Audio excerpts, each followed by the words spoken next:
Continuando con nuestro repaso para los temas necesarios de las evaluaciones de estado, vamos a hablar de las disoluciones. Por lo general, el tema de disoluciones se confunde o se observa como si estuviera dentro del tema de estequiometría, ya que muchas veces los problemas de disoluciones involucran cálculos estequiométricos. Sin embargo, es común que en las evaluaciones de estado los problemas de disoluciones planteen muy poca estequiometría para que la aritmética no se haga muy complicada. Entonces vamos a definir a las disoluciones como mezclas homogéneas de dos especies químicas en las cuales pueden ocurrir reacciones químicas de disolución. Sin embargo, inicialmente la matemática de las disoluciones no necesariamente toma en cuenta la posibilidad de solubilización. Entonces vamos a iniciar esto matemáticamente simple. Vamos a tener una sustancia o especie química que va a ser el soluto y otra sustancia química que va a ser el solvente. Muy comúnmente los solventes son sustancias líquidas como el agua. Sin embargo, también pueden ser gases. Por ejemplo, en el aire que respiramos, el solvente es el nitrógeno y los solutos son los demás gases que podemos encontrar. Cabe destacar que este tipo de solución de gases se estudia de manera mucho mejor en el tema de gases. Por lo tanto, en disoluciones nos enfocamos casi de manera exclusiva a las disoluciones en líquidos, especialmente cuando el solvente es el agua. La matematización de la disolución nos va a plantear valores que nos dice cuánto hay del soluto y cuánto hay de solvente. El primero de esos valores se denomina porcentaje en peso, pero es un nombre arcaico que no representa realmente el peso. Estamos hablando de masas, por lo tanto el nombre correcto debería ser porcentaje en masa. La razón de esto es que las variables empleadas para calcular dicho porcentaje son masas. Masa del soluto o sustancia que se mezcla en menor cantidad y la masa de la solución completa. Tenga en cuenta, es la masa de la solución completa y un error muy común es confundir el valor de abajo con la masa del solvente.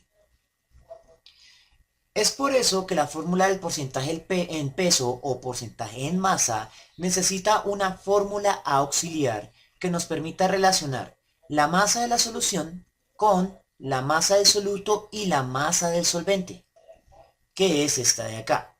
Nuevamente aparece el símbolo sumatoria que puede parecer chocante, pero simplemente nos dice que debemos sumar desde la primer masa de la mezcla hasta la última masa en la mezcla. Es decir, ¿qué traduce esto? La masa de la solución va a ser igual a la masa combinada de todos los productos químicos al interior de la mezcla. Por lo general, como hablamos de disolución entre solo dos especies químicas, entonces van a ser dos miembros en la suma, la masa del soluto y la masa del solvente, para poder obtener la masa de la solución.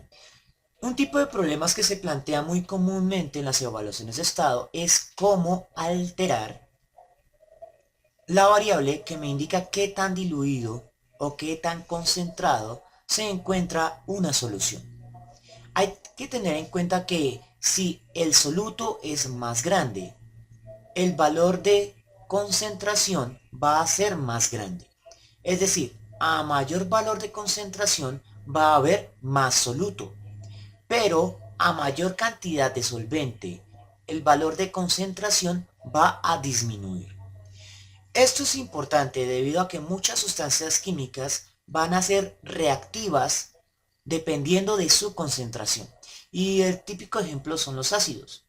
Los ácidos solo van a quemar o ser corrosivos cuando estén muy concentrados, es decir, cuando haya mucho soluto y poco solvente o solución. Entonces, generalmente nos van a plantear cuatro opciones: la decantación, la disolución, la filtración y la destilación. Debido a que estamos hablando de mezclas homogéneas, la decantación no nos sirve. La decantación funciona en mezclas no homogéneas que no son capaces de solubilizarse entre sí. Por lo tanto, con el tiempo, las dos sustancias se separan en dos fases. Entonces va a haber una fase más densa que va a encontrarse en la base del recipiente y una fase menos densa que se va a colocar en la superficie del recipiente. El principio de decantación lo que va a hacer es que al abrir el conducto me va a permitir sacar primero la fase más densa en un recipiente y luego voy a sacar la fase menos densa en otro recipiente. Sin embargo, esto no funciona para las disoluciones en las cuales ambas sustancias se mezclan de manera perfecta y no las puedo separar por un principio físico como este. La segunda posibilidad que se puede plantear es la solubilización. Es decir, tengo una solución inicial con cierta cantidad de masa de soluto y cierta cantidad de masa en la solución, con un solvente principalmente en agua. Si yo adiciono más agua a la mezcla, el volumen aumenta, pero la cantidad de soluto de sustancia activa va a disminuir por cada unidad de espacio disponible. En otras palabras, la concentración disminuye. Y a medida que disminuye la concentración, la actividad química del soluto va disminuyendo hasta que se hace prácticamente nula. Este tipo de cambio sí me permite cambiar precisamente los valores de concentración que se tengan, ya sea que se basen en el volumen o ya sea que se basen en la masa de la solución o del solvente. El siguiente método planteado es la filtración. Pero en la filtración también tenemos el problema de que solo funciona para mezclas que no son homogéneas. Es decir, para un soluto que no se ha mezclado de manera homogénea con su solvente y se ha precipitado. Por lo general esos precipitados son sólidos en forma de polvo. Y lo que se hace es pasar la solución por el filtro y el filtro va a retener el sólido que no se alcanzó a solubilizar. Pero la cantidad de sustancia que sí se solubilizó puede pasar, a menos que los poros del filtro sean lo suficientemente pequeños y aún así hay sustancias que no serán retenidas por el filtro. El último método es la destilación. El asunto es que el soluto y el solvente pueden tener diferentes puntos de ebullición. Entonces, si yo someto a la suficiente temperatura ambas sustancias, una sustancia se va a evaporar primero y la otra se va a evaporar después. Por lo general, aunque no siempre, es el soluto el que se evapora y me permite obtenerlo en el otro recipiente. Pero si ese es el caso de que el solvente sea el que se evapore primero, simplemente lo dejo salir del recipiente y en el recipiente voy a obtener una solución mucho más concentrada del soluto que pretendo obtener. En resumen, si lo que pretendo es aumentar la concentración de una sustancia, entonces lo mejor es destilar. Y si lo que pretendo es disminuir su concentración, entonces lo mejor es diluir empleando una mayor cantidad de la sustancia solvente que se esté empleando. Ahora, el modo en que se plantean esos problemas puede ser lo problemático. En las evaluaciones de estado se emplean muchas veces los puntos de escala. Entonces, originalmente usted puede tener su solución con una concentración cercana al 45%. Y le preguntarán qué necesita hacer para moverse desde el punto 1 al punto 2. Entonces, observe que en el punto 1 teníamos una concentración del 45% y en el punto 2 tenemos una concentración más o menos al 35% del soluto, que será en este caso ácido butanoico. Entonces, como el valor de concentración es el que está disminuyendo, significa que estoy diluyendo más la mezcla adicionando solvente. En este caso, la mejor opción para diluir más la solución es adicionar más agua, ya que el solvente es el agua. Ahora, en el caso de que le pidan pasar desde el punto 1 al punto 3, lo que estaría pasando es que estamos pasando de una concentración del 45% a una concentración del 55%. Estamos concentrando la solución. Y para esto, lo mejor es realizar la destilación, en la cual al calentar la mezcla, el agua va a evaporarse y el ácido va a mantenerse en la solución. Y al disminuir la cantidad de solvente, voy a aumentar la concentración, aunque la cantidad de soluto se mantenga constante. Ahora, ese es un análisis cualitativo. También es posible que nos encontremos con problemas de índole cuantitativo, en los cuales se nos obligue principalmente a realizar un análisis químico con una aritmética sencilla. Entonces, tomemos, por ejemplo, en el caso de que tengamos 10 gramos de agua y 10 gramos del soluto, ácido benzoico, y 90 gramos de agua. Ahora, ¿cuál es el error que se puede cometer? Reemplazar inmediatamente 10 gramos en la variable soluto y 90 gramos en la variable solución. La razón de esto es que esos 90 gramos no son de la solución total, sino que son 90 gramos del solvente. Y por eso tenemos que acudir a la ecuación auxiliar que sí me da la masa de la solución, siendo esta la suma de las masas de los componentes de la solución. Como solo tenemos dos componentes, entonces la suma será la siguiente.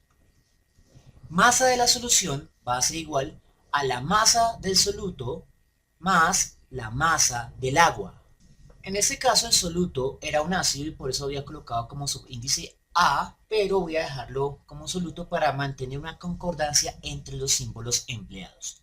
Entonces, el mero hecho de plantear analíticamente esta fórmula es la clave para resolver este problema. El siguiente paso es reemplazar los valores. Entonces, la masa de la solución será 10 gramos más 90 gramos igual a 100 gramos.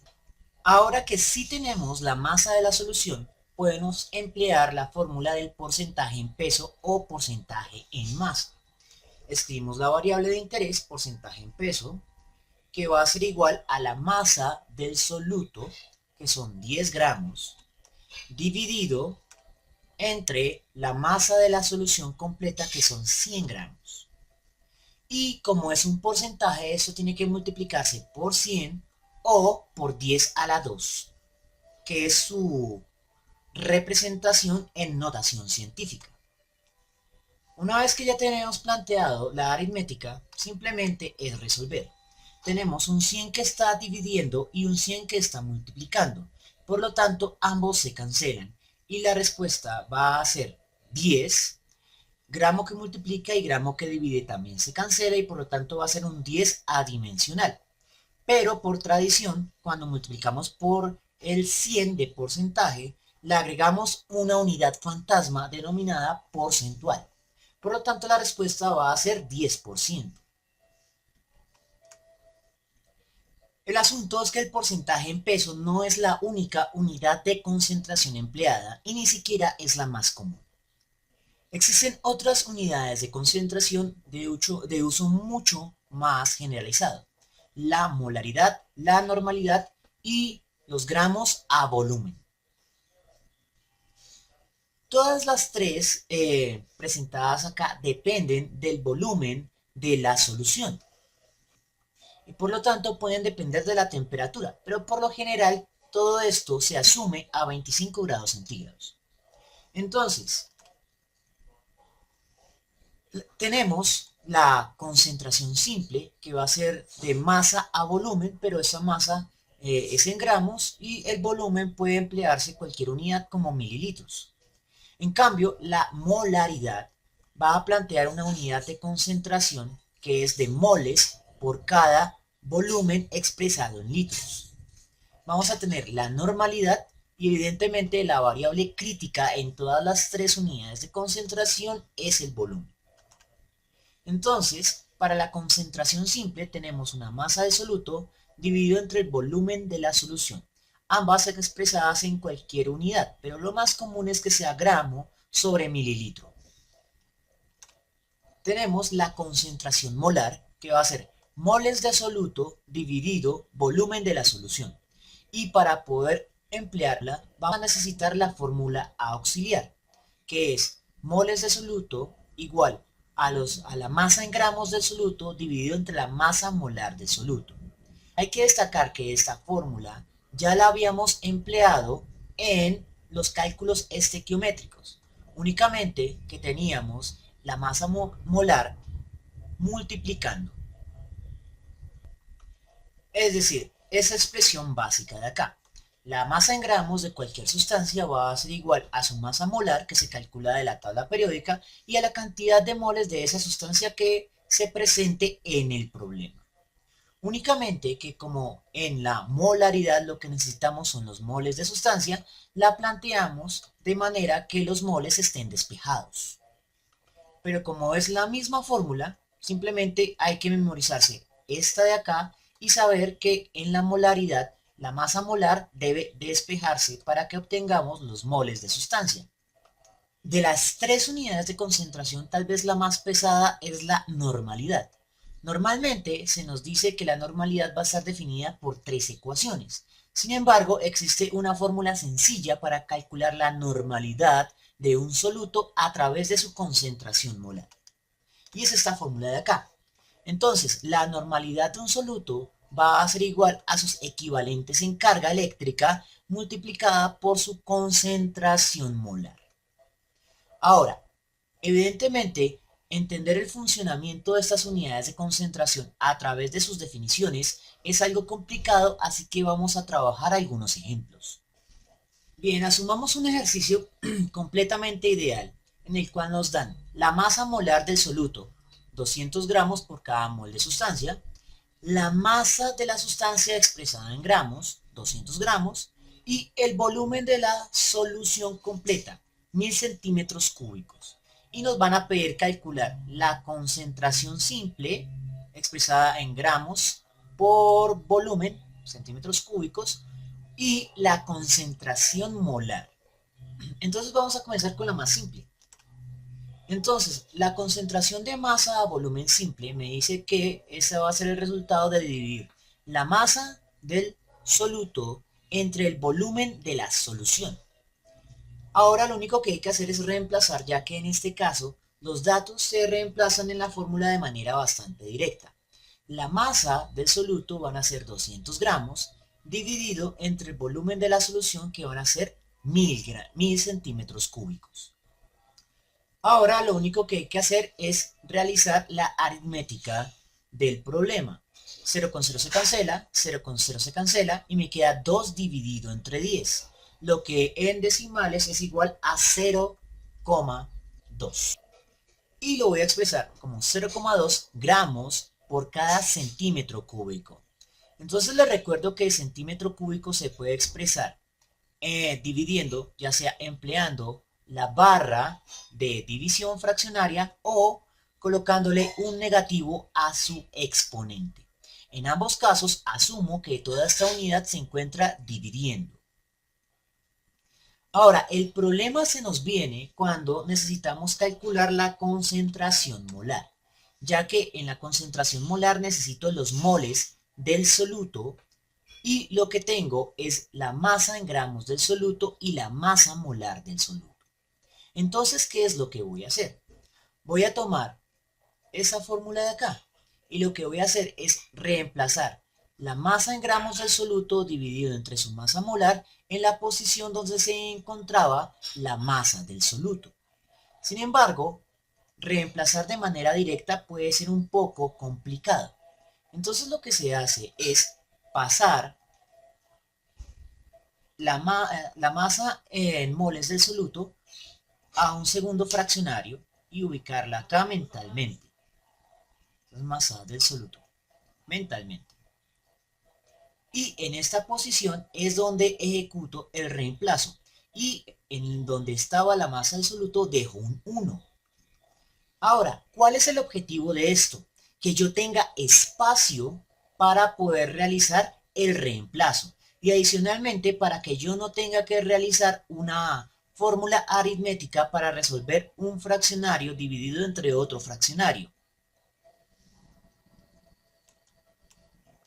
Ahora, en este punto analizamos si tenemos los datos. Tengo volumen de la solución, tengo la masa molar del soluto y la masa del soluto expresada en gramos.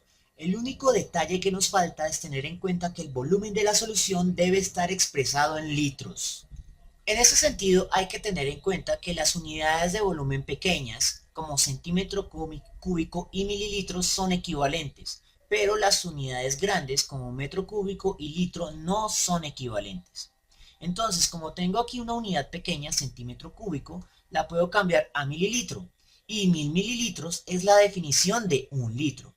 Por lo tanto, el volumen de la solución es de un litro, y eso es lo que hay que tener en cuenta para reemplazar aritméticamente. Entonces reemplazo mis tres variables. 1 dividido entre 1 litro multiplicado por 200 gramos, que es la masa del soluto expresada en gramos, dividido entre la masa molar, que son 200 gramos por cada mol de sustancia. Ahora, ¿cuál es el truco acá? Como yo tengo una unidad que se encuentra dividiendo y a su vez se encuentra volviendo a dividir, eso significa que puedo pasar esta expresión que está dividiendo a multiplicar, pero cambiándole el signo. Y me queda el mol arriba. De ese modo, cuando vaya a cancelar unidades, me quedarán litros abajo y moles arriba, cumpliendo la definición de la concentración molar, moles sobre litro, y lo van a cancelar. Entonces, la concentración del soluto va a ser igual a 1 mol por cada litro, porque la magnitud complicada, 200 que multiplica, se cancela con 200 que divide, y por lo tanto se nos convierte en un cálculo aritméticamente muy simple, en los cuales lo único que había que tener en cuenta eran las posiciones de las unidades para obtener las unidades de la concentración molar. Con la práctica, estos procedimientos se pueden realizar de manera mental, pero si no tiene práctica, es conveniente realizar el proceso de la manera formal que se plantea acá. Ahora, ¿cómo vamos a calcular una normalidad? Para la normalidad es necesario contar con la cantidad de cargas del soluto, y para eso necesitamos una reacción. Entonces vamos a tener un caso de una reacción de disolución. Tenemos cloruro de níquel que se ha diluido para formar sus dos iones, el ion cloruro y el ion níquel de dos cargas positivas. Entonces nos van a pedir calcular la normalidad del ion níquel y del ion cloro.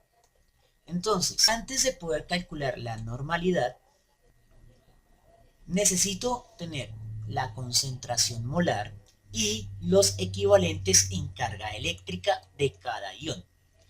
Observen los iones. El ion cloro va a tener una carga negativa y el ion níquel va a tener dos cargas positivas. Los equivalentes en carga van a tomar en cuenta únicamente el valor absoluto de la carga sin la polaridad.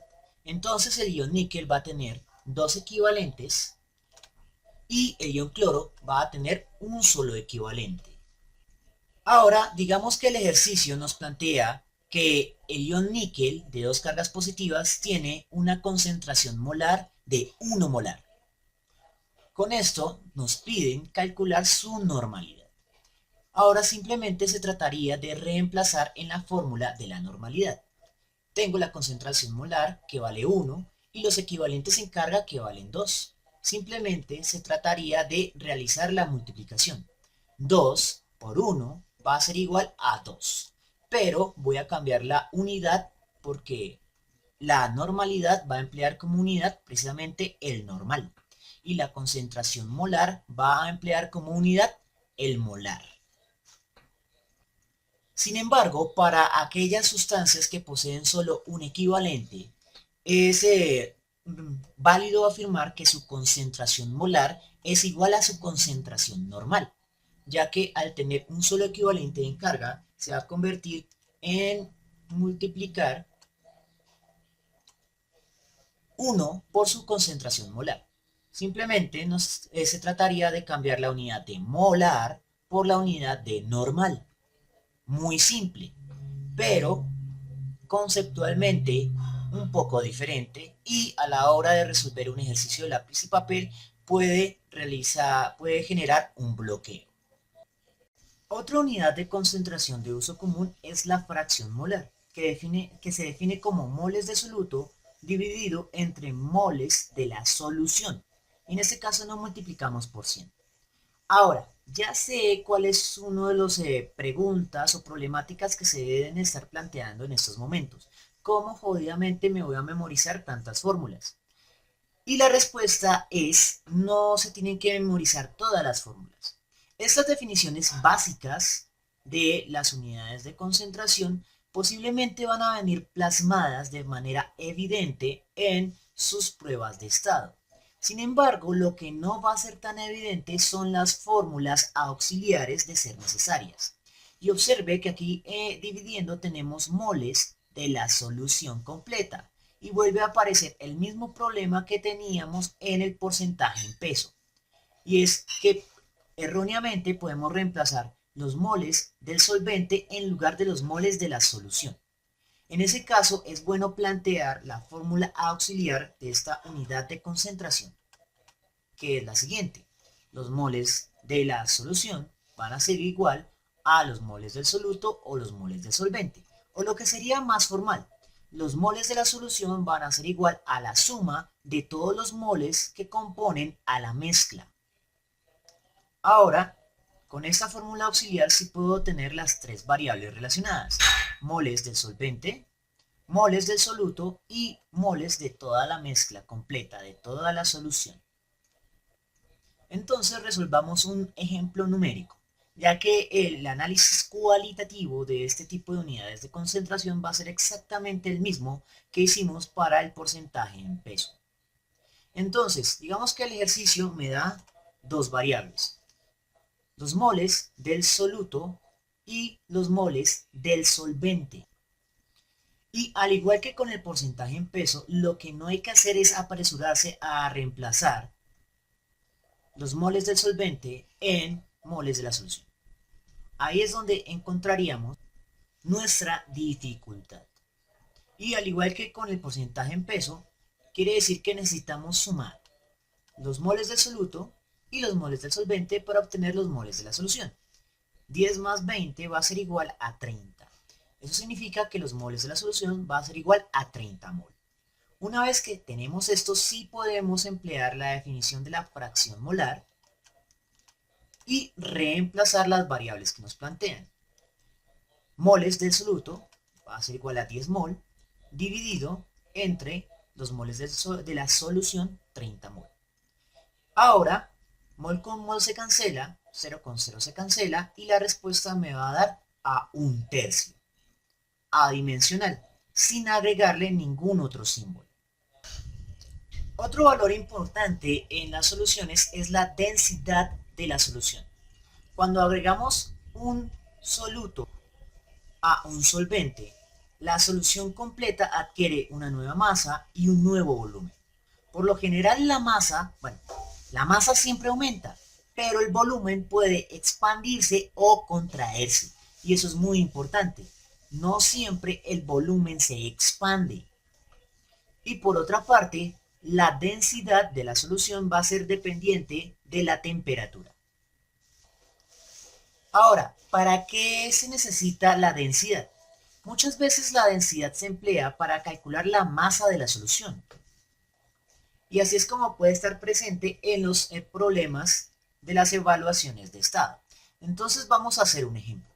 Digamos que nos dan tres valores de densidad diferentes para tres soluciones diferentes, es decir, tres frascos diferentes. Tengo la solución A, B y C, las tres a 25 grados centígrados y nos dan su valor de densidad. Entonces voy a tener una magnitud y voy a tener las unidades, que van a ser muy comúnmente gramo por cada mililitro o gramo por cada centímetro cúbico. Recordemos que como está el símbolo negativo en el exponente, significa que este mililitro en realidad está dividiendo al gramo. Ahora, otro dato que nos pueden dar es el volumen, y la pregunta, por lo tanto, va a ser calcular la masa de la solución. Entonces, tengo las masas de mis tres soluciones. El primer paso que tengo que hacer es despejar la masa de la solución de la definición de densidad, pasando el volumen de la solución de dividir a multiplicar. Y me quedaría, por lo tanto, la masa de la solución igual a la densidad de la solución multiplicada por el volumen de la solución. Entonces vamos a hacer el primer paso y vamos a analizar las unidades para realizar lo que se conoce en física como análisis dimensional. Las unidades que sobrevivan al final del proceso deben ser los gramos. Si me da otra unidad, por ejemplo volumen, significa que he cometido algún error.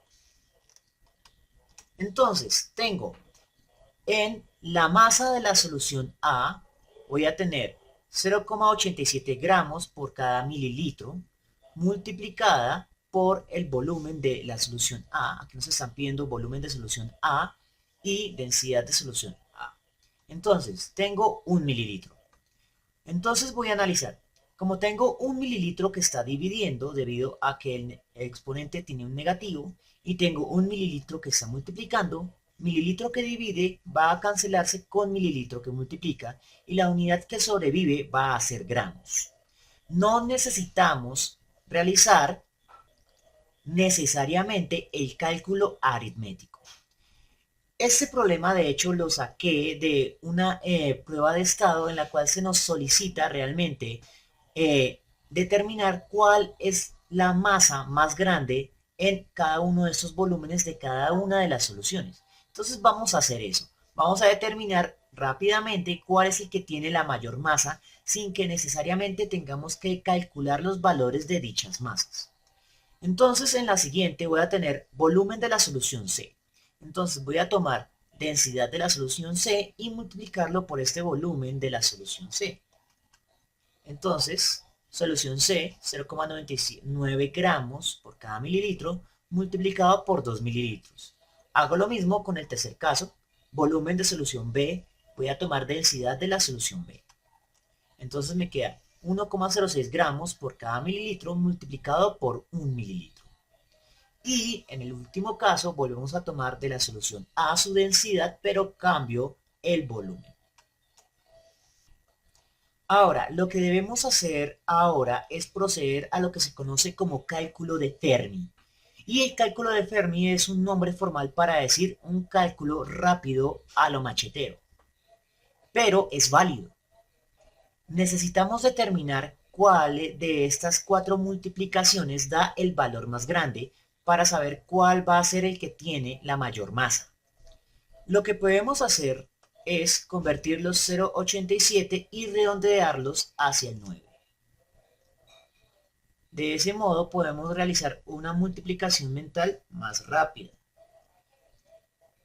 Voy a tomar el 0,99 y lo voy a redondear hacia el 1,00, tomando en cuenta siempre que en la solución B voy a tener siempre un resultado mucho más grande.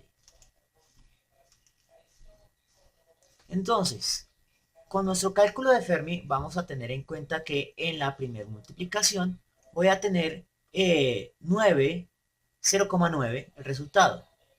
En la segunda voy a tener 2 veces 1 gramo, o sea, 2 gramos. En la tercera voy a tener 1 por 1,06, o sea, voy a tener los mismos 1,06 gramos. Y en la segunda solución voy a tener 2 por 0,9. Y eso es tener aproximadamente 1,8 gramos. Entonces tengo 2 gramos por acá y 1,8 gramos por acá. Significa que el que tiene la mayor masa es la segunda multiplicación. Y esto lo hicimos sin tener que calcular exactamente la masa, únicamente con cálculos aproximados, es decir, con el cálculo de Fermi.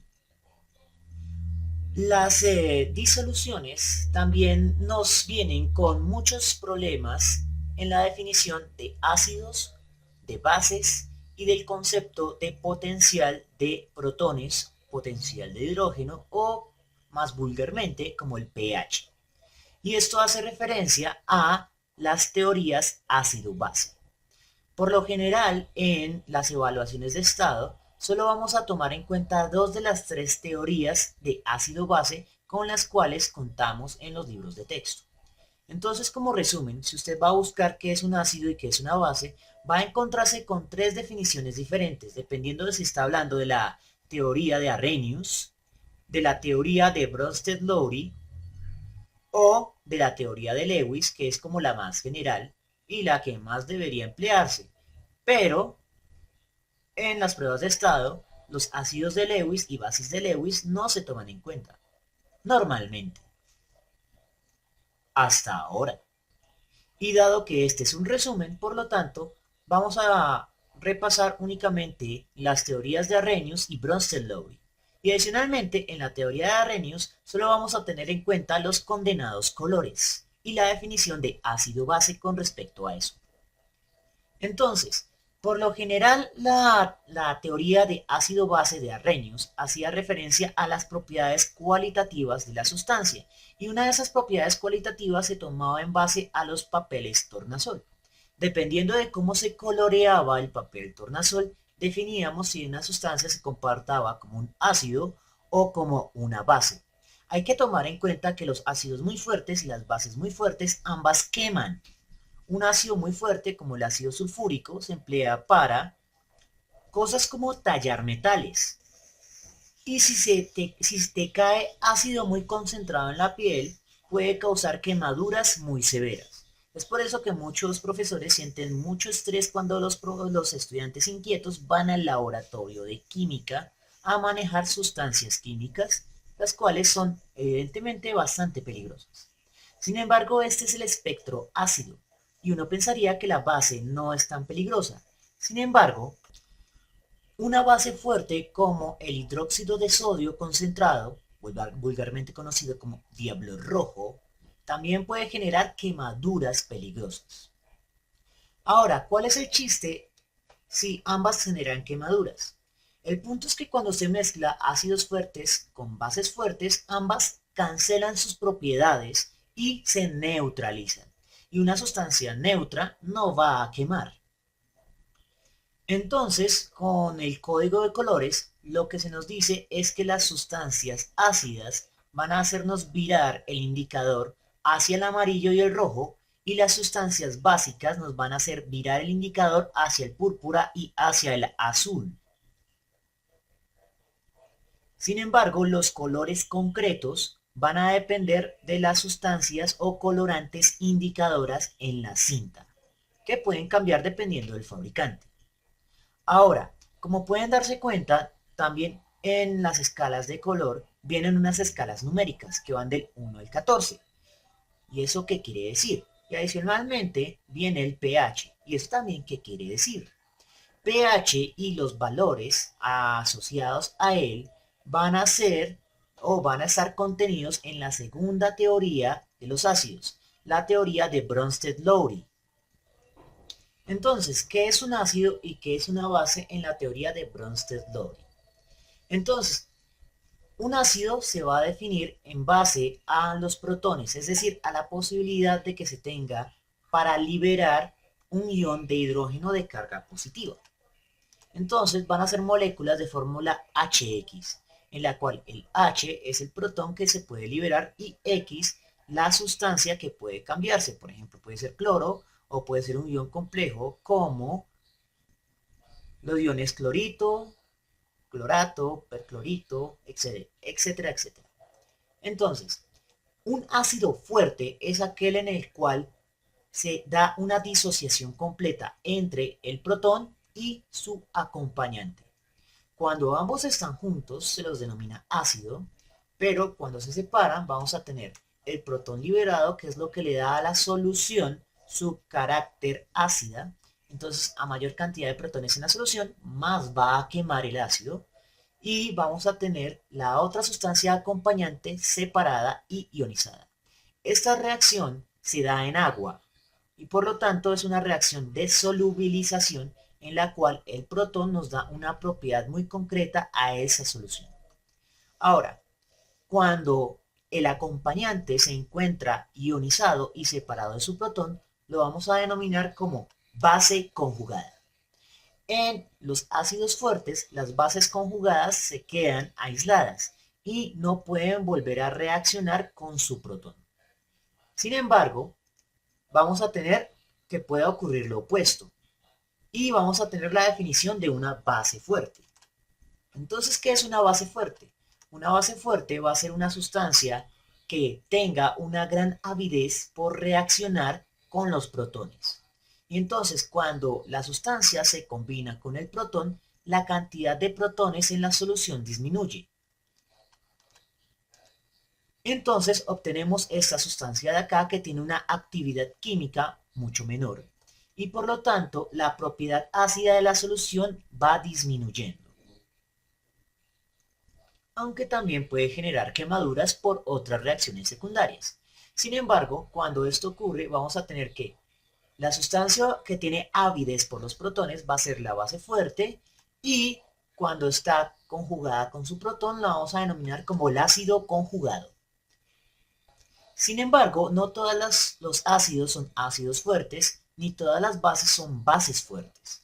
También podemos tener el caso de la posesión de un ácido débil o base débil, en el cual tenemos ambas reacciones, la que va hacia el ácido y la que va hacia la base, de manera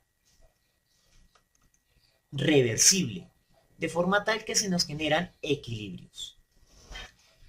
Y por último podemos tener el caso de los ácidos polipróticos, en los cuales el acompañante puede tener más de un protón. En esos casos, la disociación puede realizarse paso por paso. Es decir, va a haber una primera reacción de disociación en la que se libera un protón y tenemos una base conjugada intermedia y cuando va incrementándose esta reacción podemos tener la segunda disociación en la cual se libera un nuevo protón y se genera la base conjugada completamente desprotonada. Y finalmente podemos condensar estas dos reacciones en una sola, en la cual se nos dice que un ácido poliprótico, en este caso diprótico, puede generar dos protones y una base conjugada completamente desprotonada. Ahora, este asunto de los tipos de ácidos no hay que memorizárselo como tal. Lo importante es que en la teoría de Bronsted-Lowry, la definición de ácido siempre va a estar relacionada al protón y la definición de base también. Un ácido aumenta la cantidad de protones en la solución, una base disminuye la cantidad de protones en la solución. Ahora, con respecto a la cantidad de protones en la solución, esa cantidad se puede definir en base a una concentración molar y el pH va a estar relacionado a la concentración molar de dichos protones. Sin embargo, la relación entre esos valores es complicada debido a que la definición involucra algo llamado menos el logaritmo base 10 de la concentración molar de protones en la solución. Entonces, este entre corchetes de los protones me indica que estoy hablando de una actividad o, en sentido práctico, de la concentración molar. Entonces, ¿cómo va a funcionar esto? Cuando yo tenga el ácido muy concentrado, el pH va a ir disminuyendo. Entonces, por ejemplo, 10 a la 0 molar quiere decir que tengo una concentración de 1 molar. Mientras que 10 a la menos 1 me indica que tengo una concentración de 0,1 molar. 10 a la menos 2 tengo una concentración de 0,01 molar. A la menos 3 de 0,001 molar. Y así sucesivamente. Entonces, entre mayor sea el exponente negativo, significa que la concentración de protones en la solución va disminuyendo. Y por lo general decimos que las propiedades ácidas de la solución también van disminuyendo en la medida que la concentración va disminuyendo. Entonces, una concentración muy absoluta y absurdamente ácida podría ser una solución con una concentración que nos indica un pH de 0. Entonces el pH 0 va a ser una solución de 1 molar. El pH 1 va a ser una concentración del 0,1 molar y así sucesivamente. Ahora, cuando construimos una tabla de pHs, se nos dice que iría desde el 0 hasta el 14. Entonces, ¿qué es lo que vamos a tener? Tengo desde el 0 al 14. 0 me indica una concentración de 1 molar y voy disminuyendo de 10 en 10 a medida que voy aumentando en el pH. Las propiedades ácidas se nulifican completamente cuando llegamos al valor de 7. Ese es precisamente el pH del agua pura. En este valor, la solución no nos puede quemar. Y a medida que disminuimos, la cantidad o propiedad ácida de la solución va aumentando. La mayoría de los alimentos se encuentran en un rango del 6 al 3. Y eso debido a que muchas bacterias no pueden crecer en pHs ácidos. Y como las bases siempre son lo opuesto a los ácidos, entonces las bases o sustancias alcalinas van a definirse en un pH que va desde el 7 en adelante, siendo generalmente un límite el 14. Sin embargo, ¿por qué el 14? No es porque sea el límite de medición de cantidad de protones, sino por el hecho de que el 7 es el neutro, el punto donde las propiedades ácidas y básicas desaparecen al neutralizarse. Entonces, el alcalino se va a definir como el doble del neutro, o sea, el 14, y el ácido sí se define por la cantidad de protones, siendo que el pH 0 va a ser el 1 molar. Cabe destacar que puedo tener soluciones mucho más concentradas que 1 molar. Puedo tener soluciones ácidas al 2 molar y eso va a ser mucho más corrosivo. Ahora, existen muchísimos problemas de pH en las pruebas de estado. Algunas son meramente cualitativas. Entonces me pueden pedir una sustancia que adicionada al jugo gástrico me cancele sus propiedades ácidas. Y para hacerlo simplemente debo tomar una sustancia en el extremo opuesto, es decir, una base fuerte. Y cuando mezclo una base fuerte con un ácido fuerte, voy a tener una neutralización. Una práctica de laboratorio muy común realizada en grado décimo es la titulación, en la cual voy a tener en un frasco una sustancia que puede ser ácido o base. Como esto está morado, voy a asumir que aquí se encuentra la base fuerte y estoy adicionando gotas de un ácido fuerte para encontrar el punto de neutralización. Para encontrar el punto de neutralización generalmente empleo sustancias colorantes que cambian de color en un punto de pH específico. Sin embargo, en este tipo de análisis lo más importante es siempre tener en cuenta que un ácido, al mezclarse con una base, ambos neutralizan sus propiedades ácido-base obteniendo una solución neutral. Ahora, otro tipo de problemas va a ser los que relacionan el pH con preguntas. Entonces, en este caso tengo la siguiente pregunta. Para una solución de ácido sulfúrico que tiene una concentración de 50 gramos por cada litro, es muy probable que su pH sea alguno de las siguientes opciones. Mayor que 2,1, menor que 1,2, menor que 0,3 o 2,1 exacto. ¿Cómo rayos resolver eso? Especialmente en un lugar donde no contamos con calculadora y por lo tanto no podemos emplear la definición formal del pH. La solución vuelve a ser el cálculo de Fermi, un análisis numérico del problema. Y para eso nos dan como ayuda precisamente una tabla. Entonces, observemos que en 49 gramos de ácido sulfúrico por cada litro, el pH es 0,3. En 4,9 gramos por cada litro, el pH es 1,2. Y en 0,49 el pH es 2,1. Entonces, primero que todo, analicemos la propiedad ácida. Cuando la cantidad de ácido va disminuyendo, es decir, cuando la concentración va disminuyendo, entonces el pH va aumentando, precisamente como habíamos discutido anteriormente. A medida que la cantidad de protones va disminuyendo, el pH va aumentando. Y cuando el pH aumenta, la propiedad ácida de la sustancia va disminuyendo. Hasta ahí vamos bien. Ahora, debemos tener en cuenta el dato que nos dan, 50 gramos. Y emplear uno de los principios del cálculo de Fermi, que es el orden de magnitud. Observen aquí que tenemos tres tipos de órdenes de magnitud diferentes. Tenemos decenas,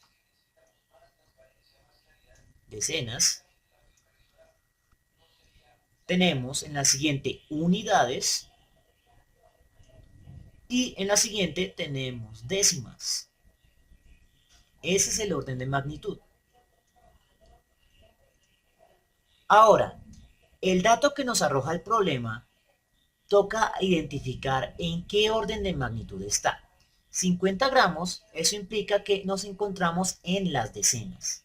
Eso significa que el pH de este valor tiene que relacionarse con el de las decenas. Es decir, si tenemos 49, el pH es el 0,3. Y si tenemos 50 gramos por cada litro, que es un valor muy cercano a 49, entonces el pH va a ser muy cercano al 0,3. Una vez teniendo en cuenta esto, sí vamos a revisar cuáles son las opciones que nos arroja el problema.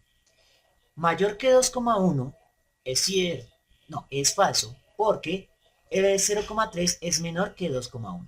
Entonces esta no nos sirve. 1,2 tampoco nos sirve. Menor que 0,3 es posible, ya que a mayor concentración el pH va disminuyendo. Entonces esta puede ser posible, pero la dejamos en remojo. Y miramos la última, exactamente 2,1. No, porque nuestro resultado está cercano al 0,3. Por lo tanto, la respuesta debe ser la C. Como último detalle antes de abandonar este asunto, es que hay otro tipo de sustancias que pueden neutralizar tanto a los ácidos como a las bases, y son las sales. Las sales tienen la propiedad de neutralizar tanto a los ácidos como a las bases. Bien, ahora vamos a analizar qué es la solubilidad. Entonces la solubilidad es la posibilidad que tenga una sustancia de romper su orden molecular. Vamos a tener una segunda o más sustancias y también tiene que existir la posibilidad de que rompan su orden molecular y luego tiene que existir la posibilidad extra de que ambas sustancias puedan mezclarse y mantenerse en la mezcla de manera constante. Sin embargo, hay que tener en cuenta de que no siempre todas las moléculas de una sustancia pueden recibirse en la segunda sustancia. Existen límites para la solubilidad y de allí emergen definiciones como saturado y sobresaturado. Adicionalmente, existe la posibilidad de que las sustancias, aunque rompan su orden molecular inicialmente, no puedan mezclarse y con el tiempo vayan separándose en lo que se denominan fases independientes. Y eso es lo que ocurre cuando intentamos solubilizar el agua y el aceite. Con el tiempo, las moléculas van separándose hasta formar dos fases. Una fase acuosa y la fase del aceite. Entonces, ¿qué es lo que va a determinar que algo pueda mezclar con otra cosa? Por lo general vamos a definir dos tipos de sustancias o dos grandes familias de sustancias. Las sustancias polares como el agua, que tienen cargas positivas y negativas y que tienen adicionalmente la posibilidad de realizar interacciones moleculares entre esas cargas positivas y negativas. Y las sustancias que no son capaces de generar dichas cargas y por lo tanto las denominamos apolares. Y la regla de solubilidad es bastante simple. Lo polar se puede diluir entre lo polar y lo apolar solo puede diluirse entre lo apolar. Sin embargo, aún dentro de las sustancias polares con otras polares existen límites de solubilidad, es decir, límites a la cantidad de soluto que puede aguantar un solvente. Hasta este momento, en los cálculos de unidades de concentración, se ha asumido que la cantidad de soluto es baja con respecto al solvente. Sin embargo, cuando la cantidad de soluto va aumentando, se llega a un límite, y ese límite es lo que se conoce como solubilidad. Debido a que las unidades de concentración son las mismas, entonces las unidades de solubilidad se expresarán prácticamente en unidades de concentración. Por lo general pueden ser unidades de concentración masa-volumen, en los cuales la unidad de masa va a estar expresada en gramos y el volumen en mililitros o centímetros cúbicos, o en porcentajes peso a peso, digo, en concentración peso a peso, pero sin el porcentual. Entonces, masa del soluto dividido entre la masa de la solución. Sin embargo, se pueden emplear cualquier unidad de concentración. Por ejemplo, se puede emplear la concentración molar para indicar el límite de solubilidad de una sustancia. Sin embargo, también hay que tener en cuenta una cosa, que dependiendo de la sustancia, la solubilidad va a cambiar, pero también que esos son valores que dependen de la temperatura. Y por lo tanto, vamos a tener esta típica gráfica de solubilidades. En la gráfica de solubilidades vamos a tener en el eje Y la solubilidad de una sustancia. Entre mayor sea ese valor, significa que puedo meterle más soluto, más polvito al agua, que es el soluto con el cual asumimos esta tabla de solubilidad. Sin embargo, entre menor sea el valor de solubilidad, significa que el agua se va a sobrecargar más rápidamente y que va a llegar a un punto en que el polvo no se disuelve y se va a precipitar en la base del recipiente. Proceso en el punto en el cual vamos a decir que la solución se encuentra sobresaturada de soluto. No aguanta más. La analogía en este punto típica es el Transmilenio. Si hay menos personas que puestos en el Transmilenio y todos van sentados cómodamente, estamos hablando de un Transmilenio insaturado. Si hay igual de cantidad de personas a puestos en el Transmilenio, vamos a hablar de un Transmilenio saturado. Si hay muchas más personas que las que caben dentro del Transmilenio, vamos a hablar de un Transmilenio sobresaturado. Y lo mismo ocurre con las soluciones. Si hay una menor cantidad de soluto a la que pueda aguantar el solvente, va a ser una solución insaturada. Si tenemos una solución en la cual está al límite, pero todavía no se ha presentado la precipitación, entonces estamos hablando de una solución saturada. Y si presentamos precipitación, lo que indica que hay más soluto que lo que aguanta el solvente, entonces hablamos de una sustancia sobresaturada. Sin embargo, la propiedad de solubilidad es dependiente de la temperatura. La mayoría de los solutos o sales que empleamos van a aumentar su solubilidad en la medida que aumenta la temperatura.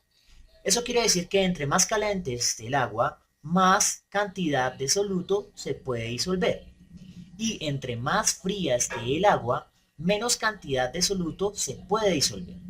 Entonces, si yo disuelvo un soluto a muy alta temperatura y luego disminuyo la temperatura del agua, lo que va a ocurrir es una reacción de precipitación. Gráficamente ocurriría algo como esto. Primero tengo mi tubo de ensayo a muy alta temperatura y esta acepta mucho soluto. Pero a medida que la temperatura va disminuyendo, entonces van apareciendo ese polvito en la solución y se va precipitando.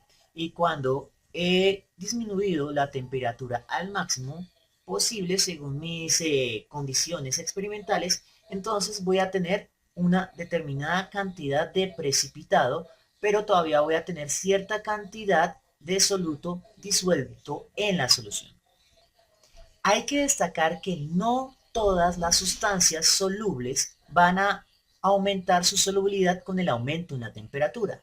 Por ejemplo, la sal del sulfato de cerio va a aumentar su solubilidad cuando la temperatura disminuye. Y eso hay que tenerlo muy en cuenta y saber leer muy bien la gráfica de solubilidad. Otro ejemplo de análisis gráfico en el tema de solubilidades que puede aparecer en las pruebas de estado es lo que se denomina como punto triple de una sustancia. Las sustancias oscilan entre 3 o más estados de la materia: sólido, líquido, gaseoso, pero podemos tener otras dos posibilidades. El plasma, que se encuentra más allá del gas al aumentar muchísimo la temperatura, y el fluido supercrítico, que se encuentra al aumentar la temperatura y aumentar la presión. El punto triple es un punto de equilibrio, esta zona de acá, en la cual los tres estados de la materia de dicha sustancia van a convivir de manera simultánea en un estado de equilibrio. Es decir, en un frasco vamos a tener parte de la sustancia en sólido, parte de la sustancia gaseosa y parte de la sustancia líquida. Precisamente como oscila entre esos tres estados de la materia, se lo denomina como el punto triple. Las dos propiedades que nos ayudan a definir o a saber cómo movernos en las gráficas de punto triple son la temperatura y la presión. Entonces, a medida que la temperatura aumenta hacia la derecha, entonces voy a tener que las sustancias que se encontraban sólidas van a pasar a líquidas, y si sigo aumentando la temperatura van a pasar de líquidas a gases. En los puntos triples, en las gráficas de puntos triples, generalmente no se encuentra el siguiente estado de la materia, que es el plasma, que se encuentra más allá de los gases. Pero eso solo se obtiene a temperaturas absurdamente altas, como las que se encuentran en el núcleo de las estrellas o en las explosiones nucleares artificiales. La siguiente variable es la presión, que es la compresión. Si yo comprimo una determinada sustancia, puedo provocar un cambio de estado, aunque se encuentre a una alta temperatura. Entonces, si yo tengo agua a una temperatura normal, si la comprimo lo suficiente, puedo generar un cambio de estado a líquido o sólido, aunque se encuentre a alta temperatura. Ahora, una vez entendido esto, hay que analizar cómo se nos puede presentar esos problemas en una evaluación de estado. Y aquí tengo una pregunta típica. Tenemos a la sustancia X en esta posición de acá. Ahora analicemos qué es lo que nos preguntan. De acuerdo al diagrama, para que el dióxido de carbono cambie de la fase sólida, que es el punto X, a la fase líquida, es necesario aumentar la presión y la temperatura A. Entonces vamos a analizar. El objetivo es pasar de esta posición a esta posición de acá, lo que significa que tengo que aumentar la temperatura, aumentar la presión por encima casi de los 55, las 55 atmósferas de presión, y adicionalmente tengo que aumentar la temperatura. Y observen que estamos en una temperatura centígrada. El 0 grados está acá. Este será menos 50. 1, 2, 3, 4, 5, 6, 7, 8. Y en estos momentos nos encontramos a unos menos 80 grados. Entonces significa que tenemos que incrementar la temperatura por la zona de los 50-55 grados. Entonces vamos a anotar ese análisis en algún punto. Entonces la presión voy a necesitarla por encima de las 50 atmósferas y la temperatura en algún rango de los menos 55 grados centígrados. Ahora vamos a analizar las respuestas que nos ofrecen. Primera respuesta, 52 atmósferas, se encuentra cerca del límite, y menos 60 grados centígrados. Entonces miremos, bueno, tampoco ustedes van a tener buen pulso, pero los 60 grados centígrados no nos dan casi para llegar al líquido. Entonces esta no sea tan buena. La segunda, 55 atmósferas y menos 45 grados centígrados. Entonces, si este es el 50, el 45 va a estar en este punto y 55 atmósferas va a estar en el líquido. Entonces, esta es una posibilidad muy buena. Vamos a mirar qué otras tenemos. Menos 65 grados centígrados siempre por el lado sólido, menos 60 grados centígrados por el lado sólido. Significa que la respuesta va a ser 55 atmósferas y 45 grados centígrados. Entonces, para que nos la podamos analizar más fácilmente, siempre que nos daban menos 60 o menos 65 grados centígrados, íbamos teniendo posiciones siempre en el sólido para el rango de entre 50 y 60 atmósferas. Sin embargo, en el menos 45 grados centígrados, que es esta zona de acá, nos encontramos en el punto líquido a una presión de 55 atmósferas. Entonces el punto final está en algún lugar de por acá. Eso es el análisis con gráficas del punto triple. Finalmente, un tema que me quedó pendiente en estequiometría, porque en realidad hacía parte de una unidad propia, reacciones reversibles e irreversibles, es el análisis gráfico de reversibilidad. Entonces, en las reacciones no reversibles, voy a tener una cantidad de reactivos y cero cantidad de producto. Y a medida que va avanzando la reacción, voy aumentando la cantidad de producto y voy disminuyendo la cantidad de reactivo hasta que tengo cero reactivo. Cuando se me acaban los reactivos, la cantidad de producto va a mantenerse constante y la gráfica va a visualizarse como una curva suave. Sin embargo, no todas las reacciones son reversibles. No todas las reacciones son irreversibles o no reversibles. Hay algunas que son reversibles. Es decir, que se da la reacción de ida y también la reacción de regreso. Entonces voy a comenzar nuevamente con más cantidad de producto que de reactivo.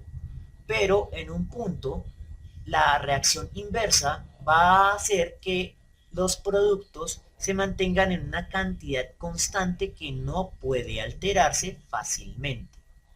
Esos equilibrios pueden ser de dos tipos. En un tipo, la cantidad de productos y reactivos son iguales, pero eso es lo más raro. Lo más común es que tengamos cantidades diferentes de productos y de reactivos. La pregunta es qué tengo que modificar para maximizar la cantidad de productos y hacer que la curva de reactivos sea lo menor posible, porque eso implica costos de producción industrial. Para hacer esto, generalmente se aplica algo llamado principio de Le Chatelier. Y el principio de Le Chatelier es algo muy simple. Básicamente nos dice que si incremento mucho la cantidad de reactivo, la reacción va a favorecer la generación de productos. Y si incremento la cantidad de productos, la reacción va a favorecer la regresión hacia los reactivos, que es lo que yo no quiero. Por lo tanto, en un reactor industrial lo que se hace es extraer los productos e ingresar de manera constante los reactivos para que la reacción siempre se dé a una tasa óptima. Hay que tener en cuenta que los reactivos no toman en cuenta únicamente a las especies químicas, sino a las condiciones físico-químicas como la temperatura. Entonces, si es una reacción endotérmica que consume energía o temperatura, entonces voy a tener una variable de temperatura aquí a la izquierda, ya sea con el símbolo de triángulo o con valores cuantitativos de energía que emplean la unidad Joule. Entonces, a mayor temperatura, la reacción se favorecerá hacia los productos y a menor temperatura se favorecerá a los reactivos. Solo si es una reacción que consume energía, es decir, que la energía se encuentra en los reactivos. Lo opuesto va a suceder si la energía se encuentra como producto. Bien, esto es lo más que puedo resumir el tema de soluciones y estequiometría. Nos saltamos muchas cosas y especialmente la práctica de ejercicios de lápiz y papel, pero no tenemos tiempo. Espero que les haya gustado y nos vemos en una próxima oportunidad.